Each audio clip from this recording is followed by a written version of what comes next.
বাঁকুড়া জেলার তালডাংরা ব্লকের গৌরবাজারে অবস্থিত কিশলয় অবৈতনিক পাঠশালায় বিশ্বকবি রবীন্দ্রনাথ ঠাকুরের ১৬৫তম জন্মজয়ন্তী উপলক্ষে অনুষ্ঠিত হল মনোজ্ঞ সাংস্কৃতিক অনুষ্ঠান রবীন্দ্র স্মরণ।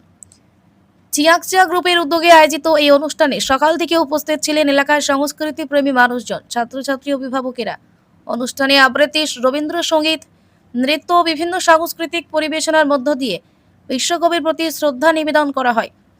অনুষ্ঠানের সূচনায় রবীন্দ্রনাথ ঠাকুরের প্রতিকৃতিতে মাল্যদান ও প্রদীপ প্রজ্বলনের মাধ্যমে শ্রদ্ধা জ্ঞাপন করা হয়। এরপর ছোট ছোট শিশুদের পরিবেশনায় মুখরিত হয়ে ওঠে গোটা অনুষ্ঠান প্রাঙ্গণ। রবীন্দ্রসঙ্গীত ও নৃত্য পরিবেশনা উপস্থিত দর্শকদের বিশেষভাবে মুগ্ধ করে। উদ্যোক্তাদের বক্তব্য, নতুন প্রজন্মের কাছে রবীন্দ্রনাথের সাহিত্য, সংস্কৃতি ও মানবতার বাণী পৌঁছে দিতেই এই উদ্যোগ। পাশাপাশি শিশুদের সাংস্কৃতিক চর্চার প্রতি আগ্রহ বাড়াতে এই ধরনের অনুষ্ঠানের বিশেষ ভূমিকা রয়েছে বলে জানান তারা। স্থানীয় বাসিন্দাদের মতে এই ধরনের সাংস্কৃতিক অনুষ্ঠান সমাজে বাংলা সংস্কৃতির চর্চাকে আরও সমৃদ্ধ করে এবং শিশুদের সৃজনশীল বিকাশে গুরুত্বপূর্ণ ভূমিকা পালন করে। বাঁকুড়া গৌরবাজার থেকে বলরাম পালের রিপোর্ট, পিস নিউজ বাংলা। আজ কবি রবীন্দ্রনাথ ঠাকুরের ১৬৫তম জন্মদিন উপলক্ষে আমাদের ছোট্ট প্রয়াস তাকে মনে রাখার, তাকে স্মৃতিতে আমাদের আগিয়ে রাখার।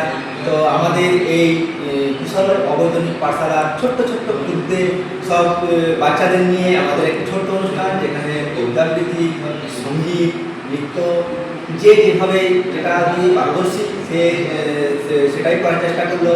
আর আমরা তাদের উৎসাহিত করলাম ছোট্ট ও কিছু পুরস্কারের মাধ্যমে, যে আগামী দিনে আরও উৎসাহিত হয় এই পুরস্কার। তো আগামী দিনে চাইব যে আরও এই ধরনের অনুষ্ঠান সুন্দর করে প্রতিস্থাপন করা, যেখানে বেশি বেশি মানুষ অংশগ্রহণ করবে। আর যারা উপস্থিত হয়েছিল তাদেরকে অসংখ্য ধন্যবাদ। তো ব্যাস, আজকে এইটুকুই। সবাই ভালো থাকবেন, সুস্থ থাকবেন।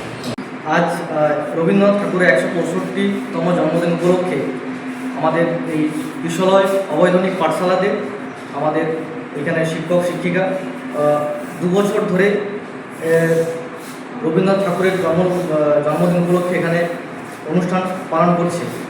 এই আজকের অনুষ্ঠানে আমাদের ছোট্ট ছোট্ট ক্ষুদে শিল্পী যারা গান, কবিতা, আবৃত্তি করেছে এবং তাদেরকে আমরা আমাদের যতটা সামর্থ্য আমাদেরকে তাদের উদ্বুদ্ধ করার চেষ্টা করছি, উৎসাহ বাড়ানোর চেষ্টা করেছি, পুরস্কৃত করেছি। পিস নিউজ বাংলা, সত্যের পক্ষে, শান্তির পথে।